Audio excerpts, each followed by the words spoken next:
Joining me now, our own Charlie Gasparino, who has spoken and gotten a statement from Carl Icahn. We also have former federal prosecutor Doug Burns and former special assistant U.S. attorney Paul Millus. Now, what we're going to do is start with you gentlemen, because you're the experts on how these things are done. Sure. And as we're doing this, Charlie, we're going to put what Carl told you on these banners underneath. They've got to prove that he is in possession of material information that's of a non-public nature. This is Mickelson? That's what they have to demonstrate in order to show insider trading from either a civil or criminal standpoint.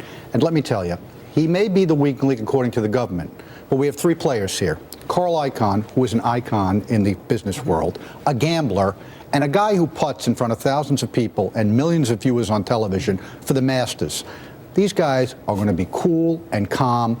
Unless they have an informant, unless they have a wiretap, they've got nothing. Really? If Carl Icahn was simply having a conversation with a guy who was a friend, and the guy decides when he's playing with Mickelson, I'm going to impress Mickelson by telling him who I know as a big buddy is Carl Icahn. By the way, Clorox is a good bet.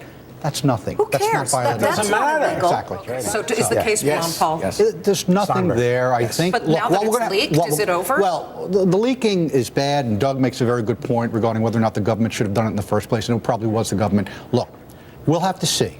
If the Southern District U.S. Attorney picks this up, then there's something to it, because he's got a hell of a track record, and that guy wins all of his cases. So, Paul, last word. What happens with this case? I think it dies a slow death or a quick death, but it's going to die nonetheless. Well, we won't hear about this. Good to see you both. Charlie Gasparino, Doug Burns, former federal prosecutor and attorney for the law offices of Douglas Burns, and Paul Millus. Good to see you, Paul. Paul's an attorney for Meyer, Suozzi, English, and Klein, and of course a former special assistant U.S. attorney. Thank you. You guys know how this works. Closing bell.